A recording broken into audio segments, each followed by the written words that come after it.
turned comedian. What can I say? Scorchio, Sam Fraser.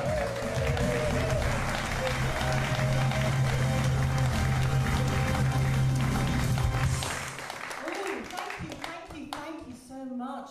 Refined, elegant people of Bath. It's lovely to be back. Better get on with this. Nick tells me I've got a tight slot.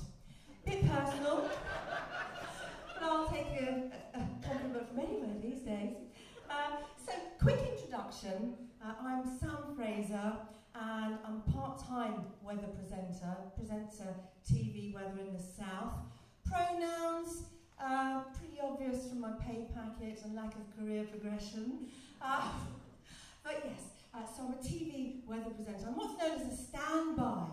So I kind of step into the breach whenever the regular weather presenter is off on holiday or has gone sick. And I have to say, I bloody love the job. It's so much fun.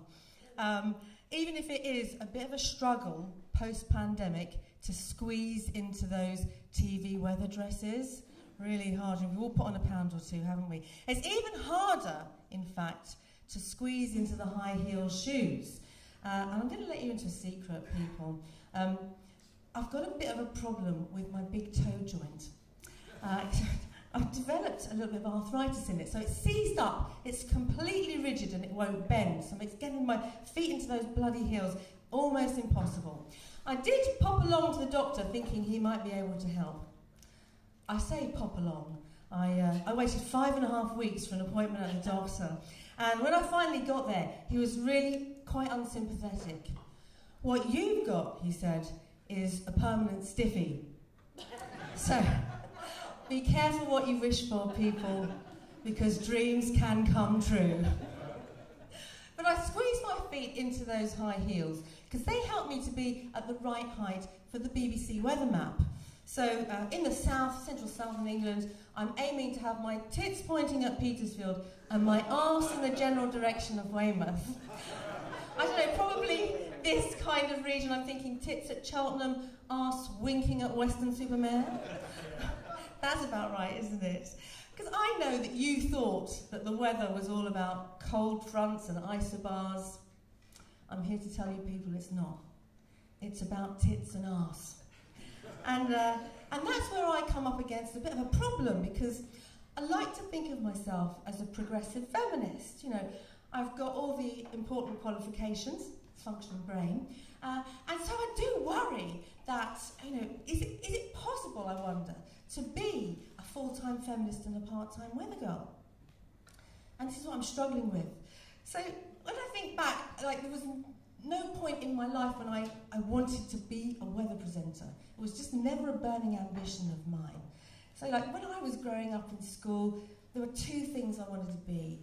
First, I wanted to be Felicity Kendall, UK sitcom heroine of The Good Life. Remember her? She was gorgeous, wasn't she? And second, I wanted to be Debbie Harry. Yes, sexy lead singer of soft punk band Blondie, right? But when I put on the dungarees, like Felicity, I just looked like a quick fit mechanic. Oi, oi. And when I put on the black leather skirt in homage to Debbie, I looked like I should be on special offer in DFS. Wipe clean and easy terms. So I really wasn't thinking about being a weather girl. I remember going to the careers advisor. Do you remember careers advisors, the careers office? I did a test there and had a little chat, and he said, Sam, what you need to be is a carpet fitter. He'd heard I was good on my knees. But the truth is that actually when I left university, I didn't pursue a career as a carpet fitter. No, I went into teaching. I don't know, any teachers in tonight? No, they're not in. There's no one in from teaching because they're all at home marking. Because basically, when you're a teacher, that's all you do. You set work, you mark work, return work, repeat. Set work, mark work, return work, repeat. It's this hideous hamster wheel of homework, and I fucking hated it. And so I spent most of my career as a teacher trying to find ways of lightening my workload. And I came up with this brilliant wheeze. offered to teach all of the bottom sets. You know, like all of the really thick kids? Because what I discovered was that if you set them a timed essay, generally speaking, they'd just draw a picture of their trainers, and you can mark a whole set of those without taking your eyes off Holby City. Winning at life. What you didn't want was the try-hard, people-pleasing dyslexic, because their essays take fucking forever to mark. So I can remember one kid writing an essay about Of Mice and Men, the John Steinbeck novel. Some of you might remember that novel. Lovely story of friendship, George and Lenny. And what this kid wrote was, Lenny used to lick rabbis. Well, I puzzled over that statement for quite a long time. Lenny used to lick rabbis. What the fuck did that mean? Had he, I wondered, stumbled upon some Judeo-erotic theme in the novel that I'd overlooked? Of course he hadn't. What he wanted to write was, Lenny used to like rabbits. But I gave him a gold star anyway, because I spent a very pleasurable afternoon wondering if I too might like to lick rabbis, and whether those rabbis might like to lick me right back. I already knew I liked rabbits, girls. And also, if there are any rabbis in this evening, unlikely on a Friday, but just in case, see me later, because that fantasy's still working for me. The other thing I couldn't stand about being a teacher was the lack of anonymity. Because when you're a teacher, you come into contact with hundreds of kids and all their families, and you can never get away from them. So you'll be down Asda doing your shopping, and some bloke will leap out at you from the frozen aisle, waving his cheap sausage at you. I'm so sorry to be looking at you when I said cheap sausage there, sir. I'm sure there's absolutely nothing cheap about your sausage. Second thoughts. Anyway, they'd stop you in the aisle and they want to talk about their kids and the progress and that sort of thing. And it was really, really tiresome. It was kind of like being a low-rent celebrity, someone like Kerry Katona, but without all the free shit from Iceland. And in order to stop the scenario from arising, what I started doing was I started shopping in towns that were as far away from the school I was teaching in as I could get. So one day I was shopping in a town probably about 20 miles away, and I was shopping for my friend Ed's birthday. Now, Ed had recently revealed to me that he'd never used... I don't know if I know you well enough to talk about this, but he'd never used a vibrating pleasure ring. We're all on board here, aren't we, Bath? He'd never used a cock ring, loves. Never used a cock ring. And I thought, you can buy them in Boots now. They're dead cheap, great novelty present. You know, who doesn't want a cock ring for his birthday, right? Yeah. This is something you might want to remember for those hard-to-buy-for people in your lives. So I popped into Boots, I picked up a cock ring for Ed, and because it was my husband's birthday that same week, I picked up one for him as well. And I walked towards the checkout. Now at this point, I need to tell you that I was brought up and educated a Catholic. Any Catholics in? Who's Catholic? Is someone at the back on his knees? Is it? Well, let me tell you, Catholicism fucks you up with the shame, the guilt, the damnation. Constant shame, guilt, damnation. So, as I'm walking towards the checkout, I'm saying to myself, you are a strong, sexually autonomous, independent, 21st century woman, and you can do this without embarrassment. Which was not the message I was getting from my cleavage, which had broken out in heavy perspiration. Now, I don't know if there are any women in the audience for whom this happens. Like, when you're nervous, you get a sweaty cleavage. Like, it happens to me when I'm parallel parking with an audience.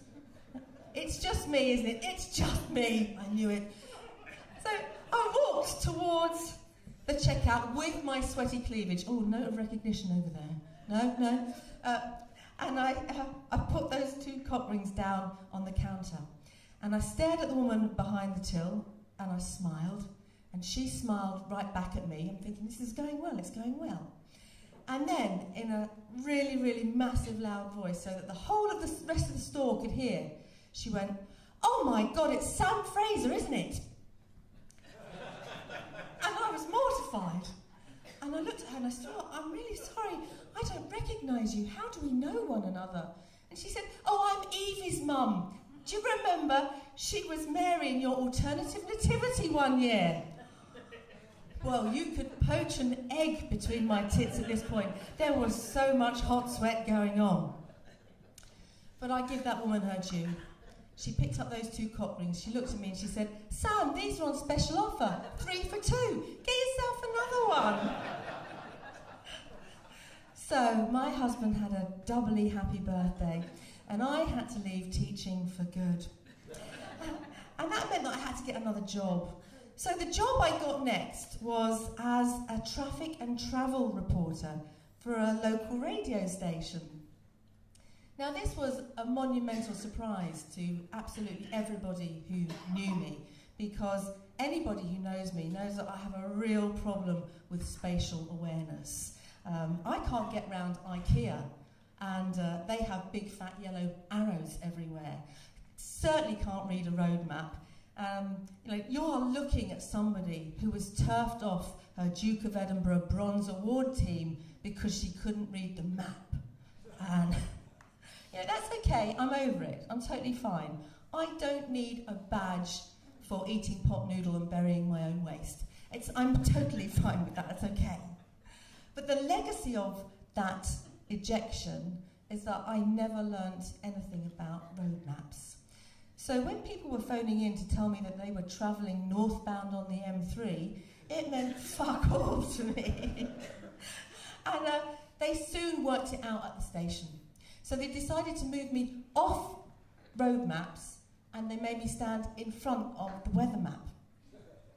And that's when I discovered this whole thing about being a weather girl. It is completely fetishised. It's a very sexualised role. I had no idea.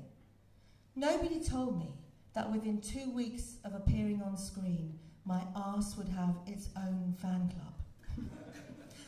Or that I would find myself on a YouTube channel called Babes of Britain. I know, right? Babes of Britain. Nobody tell my dad. And the thing is, as a progressive feminist, I know that I should be utterly outraged and appalled by that. But the truth, I was really a teensy bit flattered. Because let's face it, I'm 500 years old. I thought my babe days were well and truly behind me. But it turns out, ladies and gentlemen, they're not. It turns out there's a whole audience of men out there who are watching me do the weather with a remote control in one hand and a rolled up sock in the other. I call them the barefoot tribe. And what they like to do is they like to watch me present the weather, and then after the 2 minutes is up, well timed, they hop online and make helpful observations about me. And I have learned so much about myself I never knew. I've extended my vocabulary as well. Whole new vocabulary. Does anybody in the room, for example, know what pokies are? Pokies, anybody? Anybody speak fluent pervert? No? Well, lucky you. Every day is a school day. Pokies are the outline of nipples that you think you can discern underneath the presenter's clothing. Apparently mine are great. I'm 100% taking that. But again, probably don't tell my dad.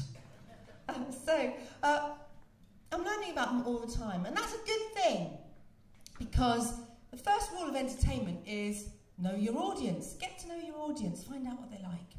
And what I've learned about my audience, the Barefoot Tribe, is that VPL is a clear and present danger to them.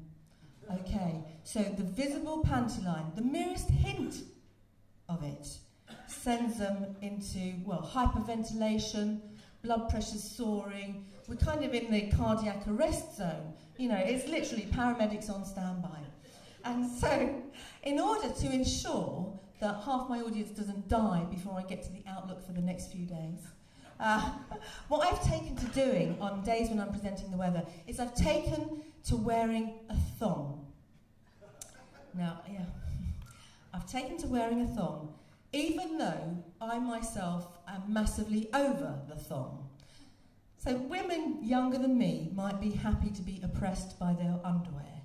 But frankly, I don't think anybody should be wearing pants you can put on sideways without even noticing. So, on weather days, I wear the thong. And, of course, when I took the job, nobody told me about this. Nobody told me about the thong thing. Of course, they wouldn't do that, would they? Because if they did, nobody in their serious mind would sign the bloody contract. And this is where I'm at something of an advantage, because there is nothing serious-minded about me.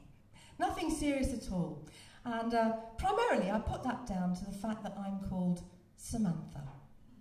Now, if you just cast your minds back through history, try and think of a single Samantha who's made a serious contribution to, say, science, or politics, or philosophy, the arts. I'm going to help you out here. You won't be able to find one because there aren't any. Nobody called Samantha ever goes on to do anything serious or worthwhile with their lives. Samantha is a go-to sex name.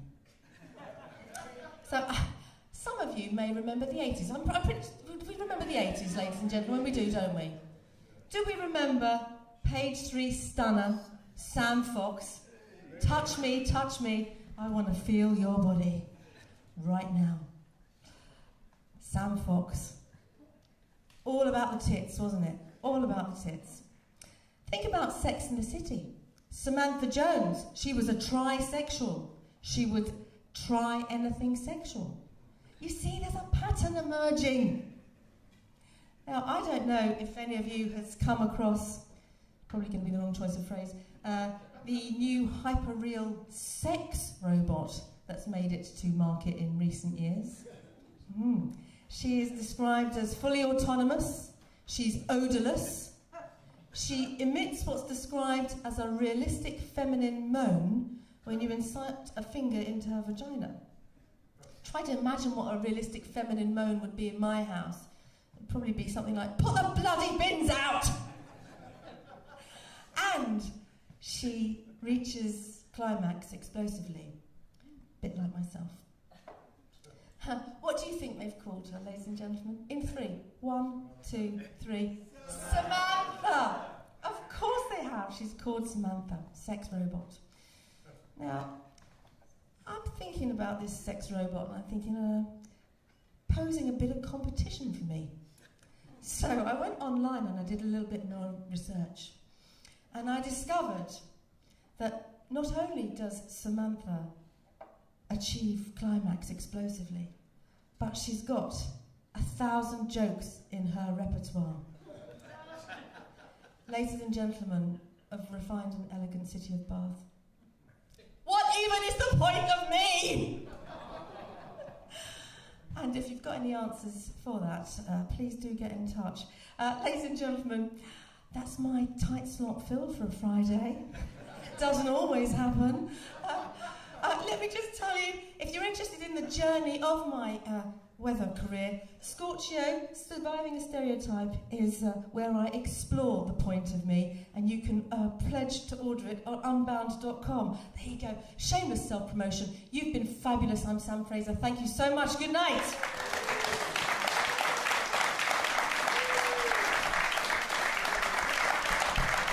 Sam Fraser. Thank you, Sam. Now, ladies and gents, we'll have a short 15-minute interval. Avail yourselves at the bar, have a wee, and see you back here soon.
introducing Les Bubb.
Stay. Good boy. Good boy.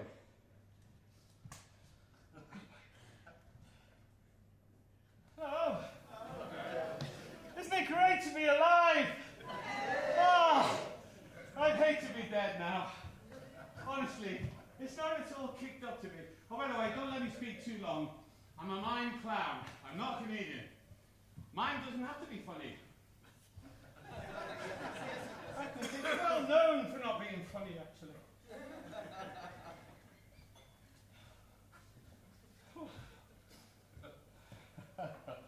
Yeah, you can laugh at the props.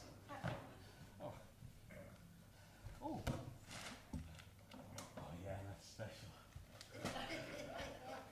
Oh.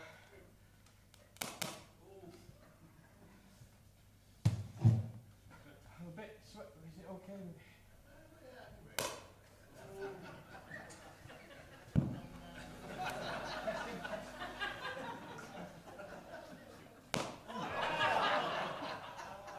feels quite good.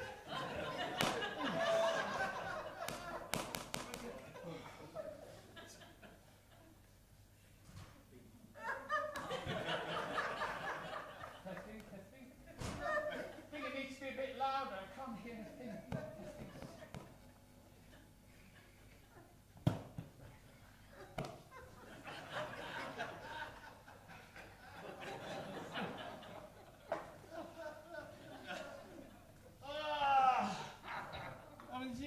There should be a little. Here it is.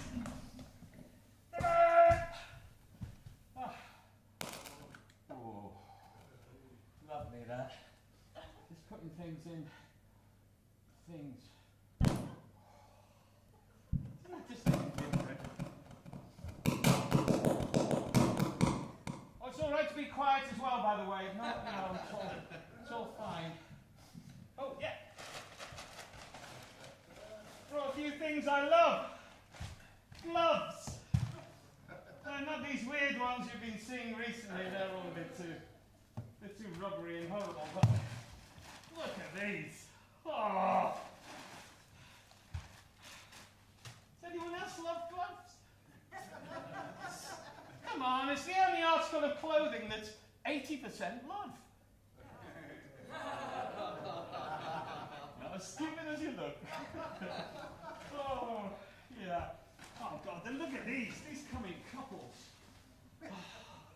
Already together. I mean, I don't know what it is about gloves apart from all the lovely little fingery bits. I mean, the royals wear them, don't they? They wear them proudly on display for all those royal visits. There's the Queen and Duke of York, well, and Andy. Okay, let's not go there. But for now, I'm going to put a couple of gloves on to show you what they mean to me. And you too, hopefully. Oh, it's 5 insertions.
Sorted, great, okay.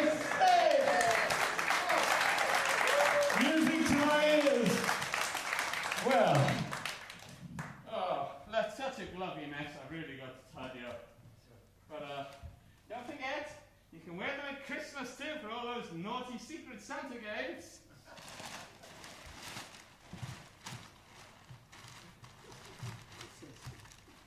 Oh, so I thought of that. I wondered where you'd come. I think I needed you earlier on. Oh, it was this, which you wondered. What? Always good to have a spare brain. You never know when you need one. Ah. Okay, what should we do now? Oh, come on, you don't expect me to know. I've run a gig for decades. Seriously, this is all made up. I mean, I don't know what I'm going to do next. I could just shout, Gladys. Gladys. Yeah! Okay, you don't really know. Well, you're in the mood for music. Yeah, okay, let's try again and imagine it's a live crowd.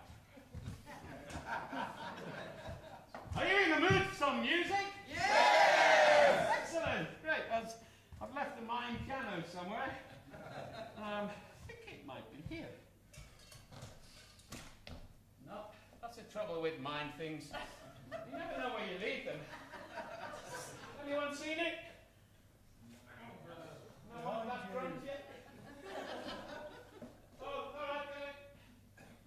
Oh, surprised I didn't walk into this earlier.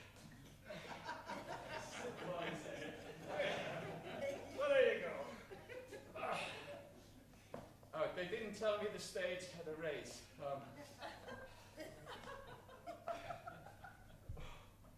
Actually, sir, would you like to come? Lovely. What's your name? Paul. Paul. Don't stand on the piano. That's lovely. That's great. Bring yours underneath it. And we can lift it together. Ready? 1, 2, 3. Up slowly, Paul. That's excellent. What an imagination you've got. Excellent. Now just move it over to the stage. Slide it on. Move it over. That's great. I'll take the end. Push it. Go on. That's lovely. Paul. You and I together make a great guitar. Les Paul. Thank you very much. Paul!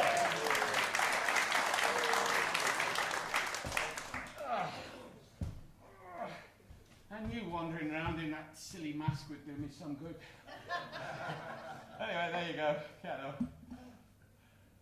You can't see it yet, can you? All right.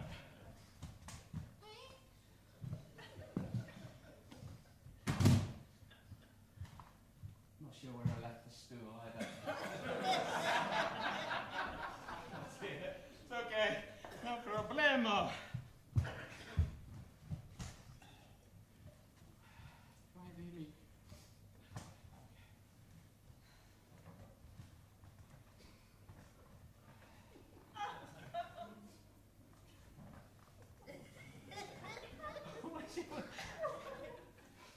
Oh, the stool. I know, it's great.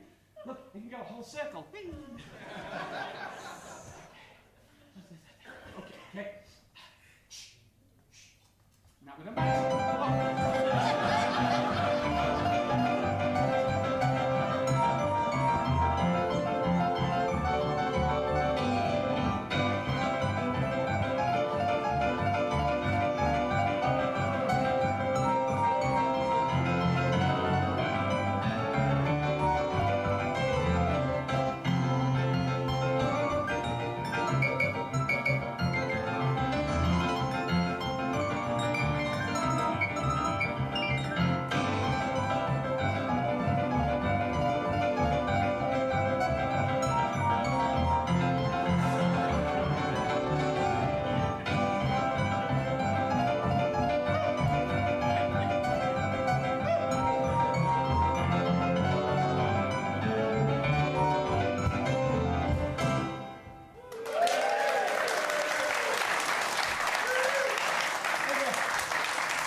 lovely. I'm imaginative. Be ready for presents for the people of Bath. Yeah!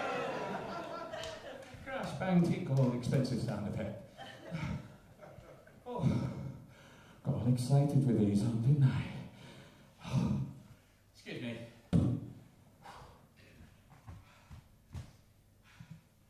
I take them off so I can put them back on again. Just a little quickie. No one would mind that.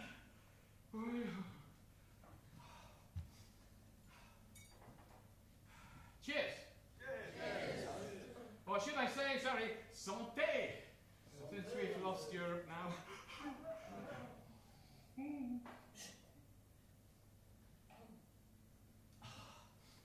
If I could oh, sorry. If I... Oh. See, I didn't actually know that was going to happen. Nor did anyone else. They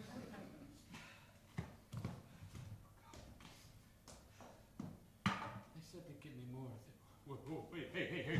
Whoa, whoa, whoa, whoa, whoa. Sorry, Paul. I didn't know that.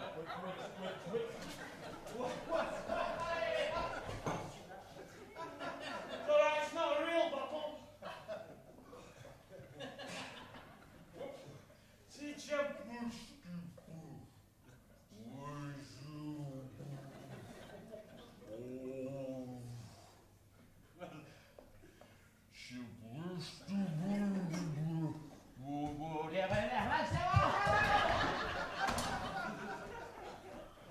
Well, didn't get anywhere near the drink, but oh, I can have a little quickie. You don't mind, do you? I like being watched. It's just like the 5 insertions at a time. I mean, the only thing's better than gloves, and 80% is a rubber glove. Because rubber is just fantastic. Okay, what are we going to do next? Anyone got a clue? Gladys! She's already been on, but since you brought her up, this next track of Wallace was inspired by Gladys. Me and Gladys go back a long way. And there was a time back in the day when Gladys said to me, "You know what? You should be a mime, Leslie." And we made a song about it and performed it on French telly. So, I think we'll have the French version Of what me and Gladys sang all the way back then. That's the key. That's kind of made up as well, so we wasn't expecting.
brains go, your brains go, your brains go, your brains go, brains go, brains go, brains go, go,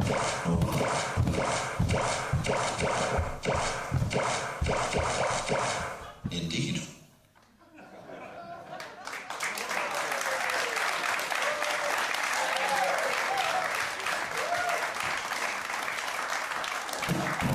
Thanks very much for making life worth living.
Ladies and gentlemen, are you ready for your headline act?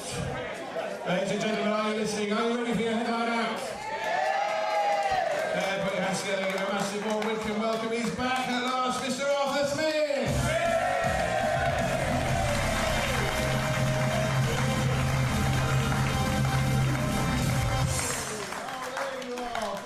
Everybody, I am Jeremy Corbyn.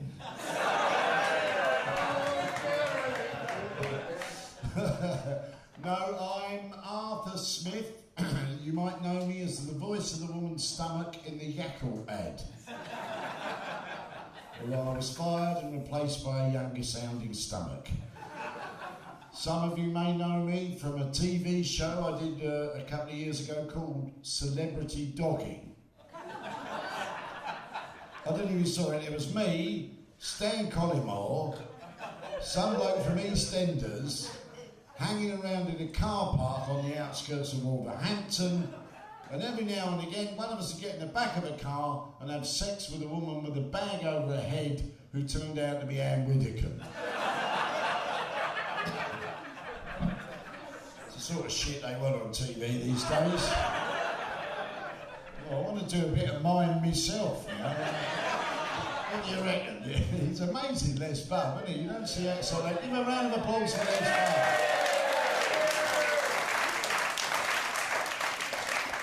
Yeah, some of you might know me from Radio 4. Now, I say to those who do not listen to Radio 4, in the end, you will.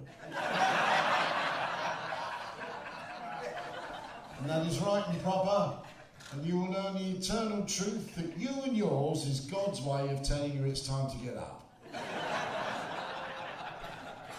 It's not like you think, though, the BBC. I know there's all this defund the BBC, blah, blah, blah. But it's not like, you know that Hugh Edwards, for example, he sells crystal meth round the back of Broadcasting House. Oh, yeah, I mean, Emily Maitlis used to gobble anyone off for 15 quid.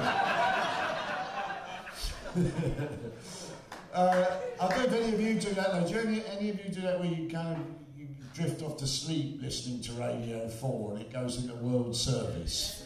Yeah, there's a lot of us do that. And I don't know about you, but I suddenly found recently I end up being unaccountably an expert on irrigation in Southeast Asia. I seem to know all about that. Anyway, it's great to be here. Who is actually from Bath? Yeah, I love Bath. My parents retired here and I've spent many happy years here. And you know what they say about Bath? With its broad boulevards and its pulsating nightlife. Bath is like a cross between Paris and Rio de Janeiro. Is there anyone here from Bristol? Yay. Scum. I've seen these fucking arseholes from Bristol trying to swim over the river to get into Bath. They can fuck off. I propose we build a wall around Bath, and who's going to pay for it? Bristol. Yeah, some of you might remember me from a show on telly a few years ago called Grumpy Old Men. Yeah, and even now I get old blokes come up and say, "You a grumpy old man?" "I'm a grumpy old man too." Well, I say, in that case you'll understand when I invite you to fuck off and leave me alone. But I do like to invite people to tell me what makes them grumpy. I've had some good answers over the years. One woman put, "I'm grumpy because I don't like the way my husband breathes." Which I can understand. A bloke who put, "I'm grumpy because when my girlfriend's coming up to a period, we can only agree on one thing. We both wish I was dead."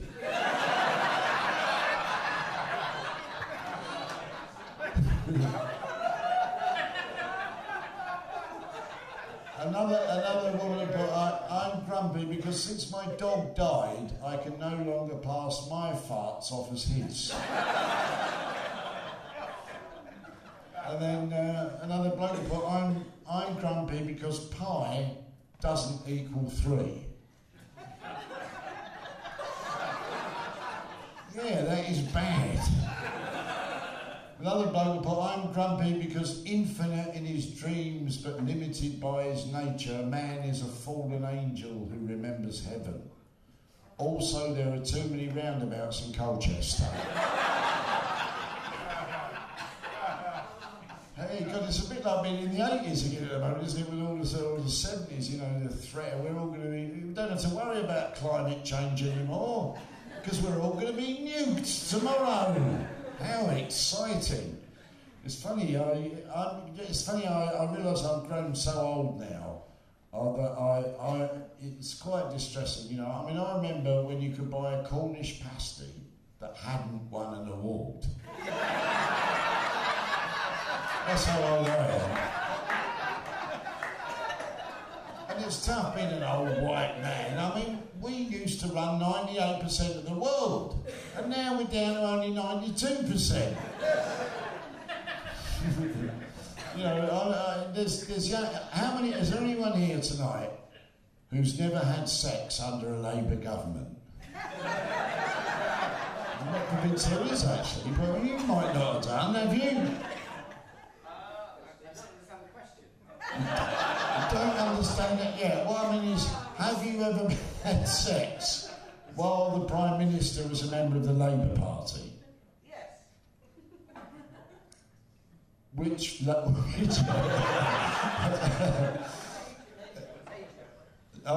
Major? No, I think he's not got it wrong. What he meant is he had sex with John Major whilst Tony Blair was Prime Minister.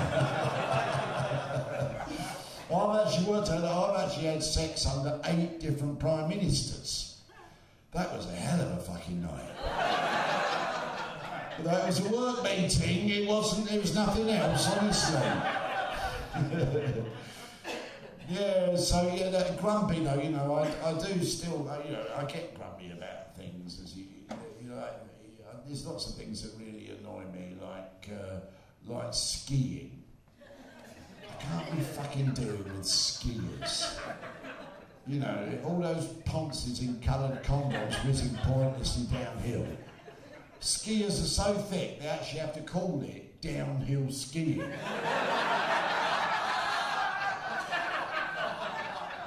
You want to go skiing, all you've got to do is get in a bar full of freezing cold ice, smash your kneecaps in with a hammer, tear up 2,000 quid, skiing. Yeah, and Americans annoy me, to be honest. Any Americans in tonight? Good. Did you know this statistic? Did you know 1 out of 3 Americans weighs as much as the other 2?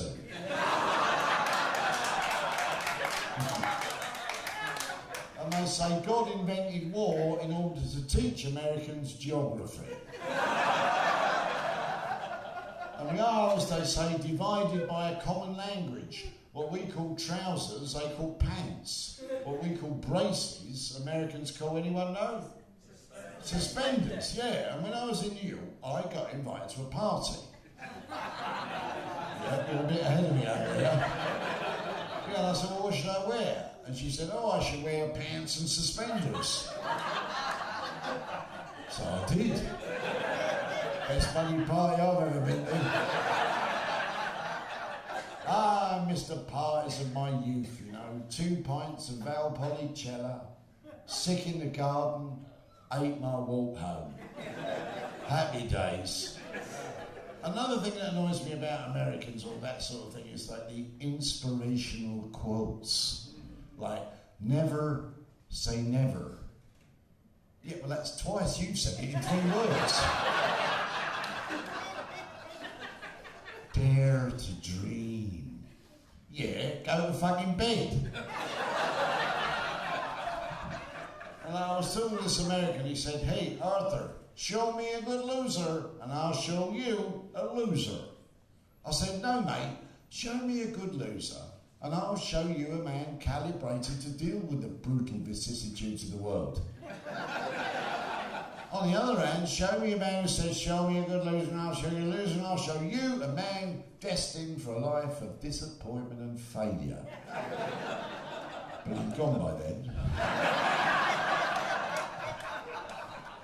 There's another thing that annoys me about Americans, though, right, is their revolting enthusiasm. Enthusiasm is disgusting. I hate all the fucking exclamation marks in the world. I missed a semicolon. But enthusiasm, you know, it's like disc jockeys in the morning. Hi everybody, let's all march off to work, egg and bacon, let's have a phone in hand, man. Oh, I wish you'd have disc jockeys in the morning who reflected how you feel in the morning. So it'd be more like, oh, fucking hell, it's 6:30. Oh, sorry, love. Go away, erection. Oh, everybody. Here's another Leonard Cohen song for you. Anyone here like Leonard Cohen? Yeah. Oh, right, quite a few of you, because I speak as the third best Leonard Cohen tribute act in South London. And I minded, you know, why not? Why not? It's Friday night. I minded maybe to sing a Leonard Cohen song. Anyone got a Leonard Cohen song you want me to sing? Chelsea Hotel. Blimey, I don't get that one very often. Anyone know that one? It's a beautiful, it's a beautiful kind of poem almost. Oh yeah, Chelsea Hotel. In fact, I happen to know that I can do the introduction that he used to do with this. Right, here we go. About 1,000 years ago, I lived in a hotel in New York City. I was a frequent rider of the elevator. Late in the morning, early in the afternoon, a young woman rode that elevator with as much joy as I. One day she asked for me, "Are you looking for someone?" I said, "No." I said, "Are you looking for someone?" She said, "Yes, I'm looking for Chris Christopherson." Anyhow, they were generous times in those doomed decades. And I said to her, "Yeah, I'm Chris Christopherson." And this is a song for Janis Joplin in the Chelsea Hotel. I remember you well in the Chelsea Hotel. You were talking so brave and so sweet, giving me head on the unmade bed, while the limousines wait in the street. And those were the reasons, and that was New York. We were running for the money and the flesh, and that was called love. For the workers in song, probably still is for those of them left. Oh, but you got away, didn't you, babe? You just threw it all to the ground. You got away, I never once heard you say, "I need you, I don't need you, I need you, I don't need you," and all of that jiving around. I don't mean to confess that I loved you the best. I can't keep track of each fallen robin. I remember you well in the Chelsea Hotel. That's all. I don't think of you that often.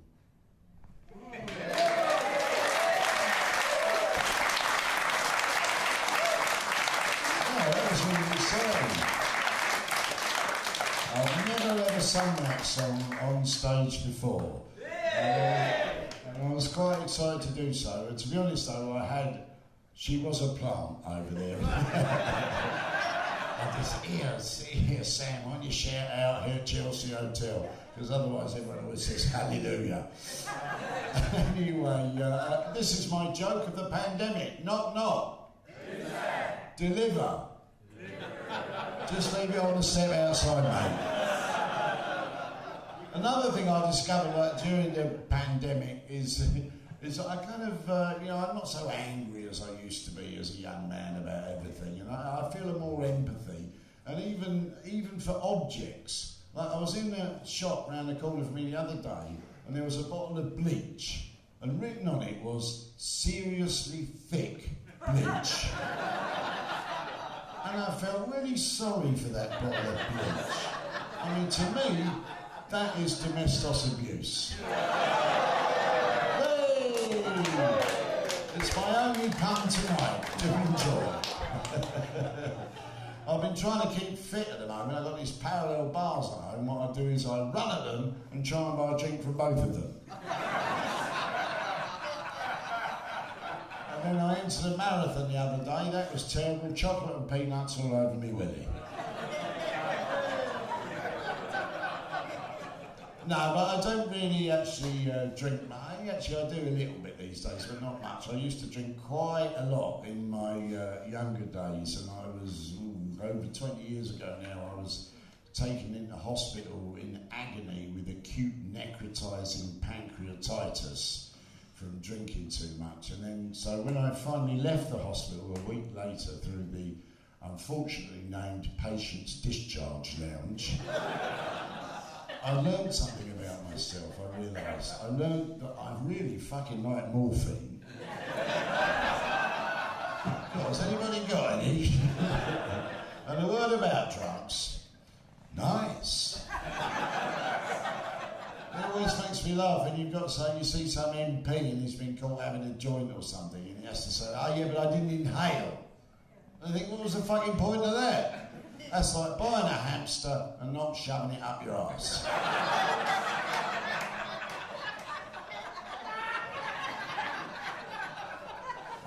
But alcohol, it makes the shy bold and the repressed randy. It enables you to talk to a man at a wedding about his membership of the Roundheads Reenactment Society.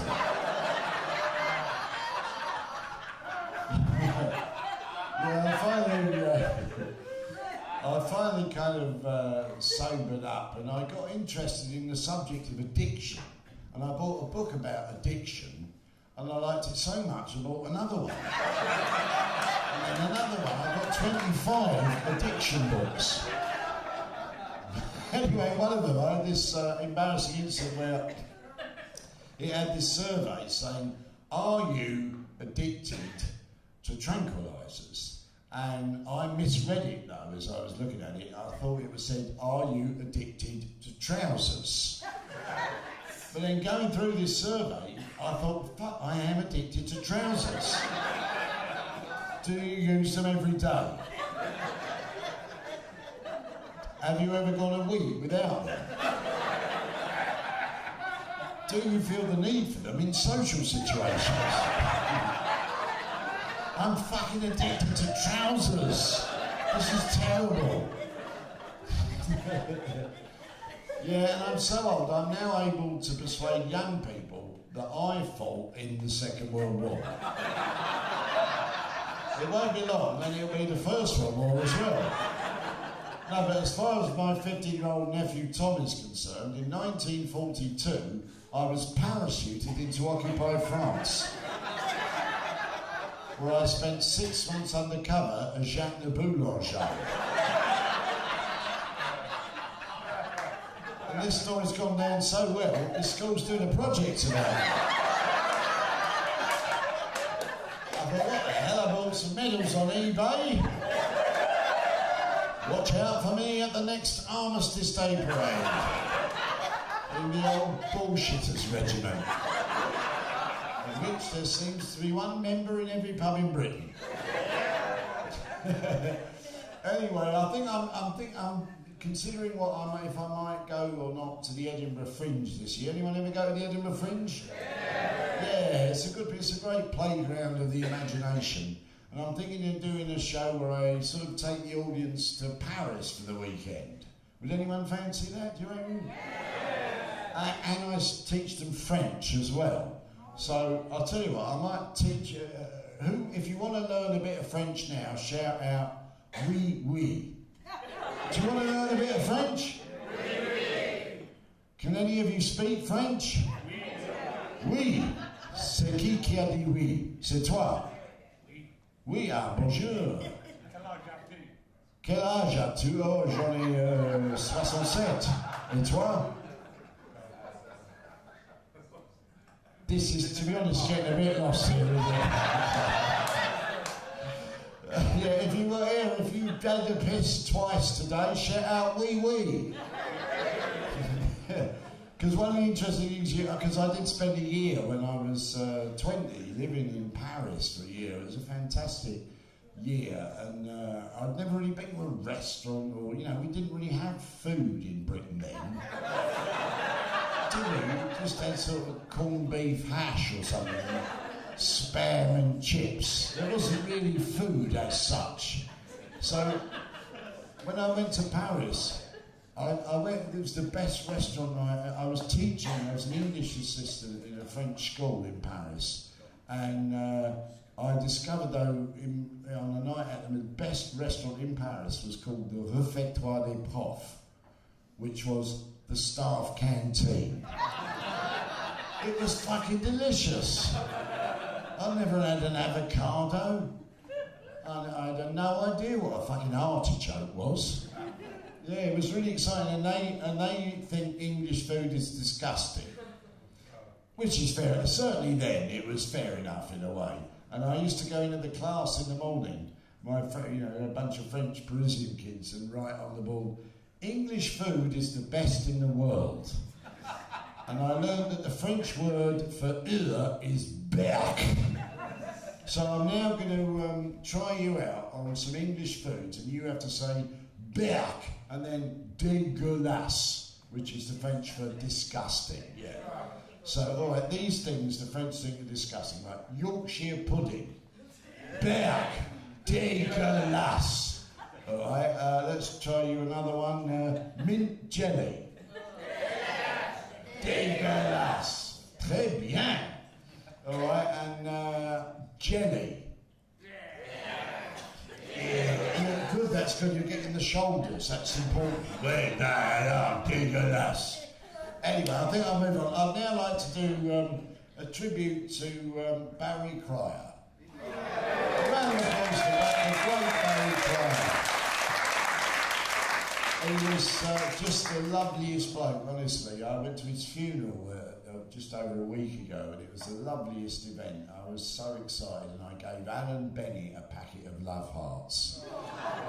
And he sent me a postcard. Oh, anyway, but in tribute to Barry, I'd now like to tell a series of old jokes, which are really also a tribute to Nick Steele, who runs this gig tonight. Yeah, he's done it for me. I think of myself really as a Nick Steele tribute act. I just haven't got the right shirt on ever. He loves it in Hawaii. Anyway, so a man goes to the doctor, and the doctor says, I'm afraid you're going to have to stop masturbating. Oh no, says the man. Why? Well, says the doctor, I'm trying to examine you. Yay! A man goes to the doctor with a bit of lettuce sticking out of his bottom. The doctor says it's just a tip of the iceberg. A man goes, what the hell? A woman goes to the doctor. What the fuck? Someone goes to the doctor and says, I can't say my THs or Fs. The doctor says, well, you can't say fairer than that then. Hey! Some creature of biped, big brain biped, goes to the doctor, and frankly it's a miracle you can get this many appointments at the moment. Not over Zoom or anything.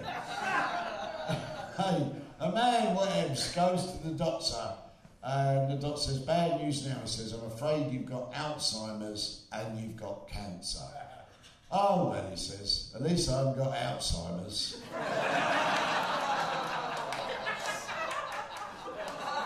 Or cancer. The old repeat themselves, the young have nothing to say, the boredom is mutual. The old repeat themselves, the young... Hey! All right, I'll give you another couple. In fact, I'll give you another couple of Barrys, a bit of advice, a poem, and then we can all spend the rest of the night dancing and shagging together. Anybody planning to have sex this evening? One over there. Ridiculous. Beyond a certain age, you're right. But physically, it's very good for you, know. They say a good bit of sex is the equivalent of walking 10 miles, which means that some couples do up to 70,000 miles in a lifetime, and other individuals walk alone even further. Oh, and by the way, I meant to say, is there anyone here tonight called, was it John Potter? Yeah, John. Some of your friends have come up to me tonight. They've asked me to say they think you're a bit of a wanker, man.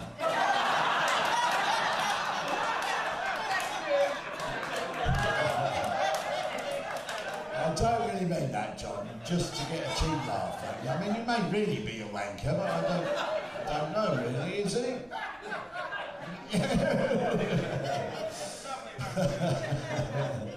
Oh, it's God here. I wish I miss God. I don't believe in him, but I miss him. You know, but I think if God had wanted us to believe in him, it would have existed.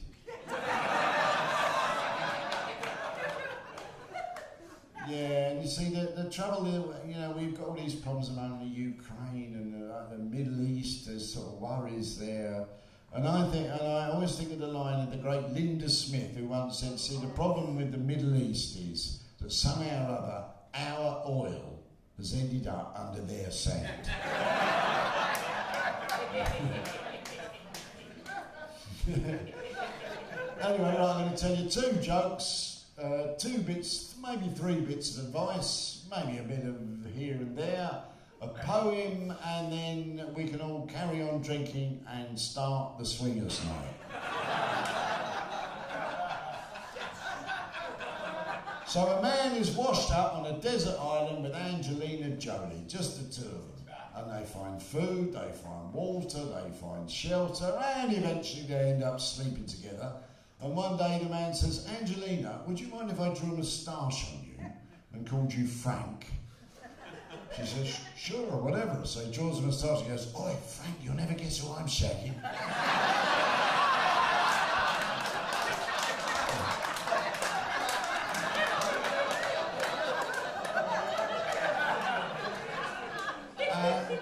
Since it's late on a Friday night, here's the rude one. So a woman calls her husband over and says, darling, can I say, I think you're a cunt. I think you're a cunt. All your family say he's a cunt. Everybody you've ever worked with says, what a cunt. And do you know what? If they had a competition to find the biggest cunt in the world, you would come second. He goes, well, why only second? She says, because you're a cunt.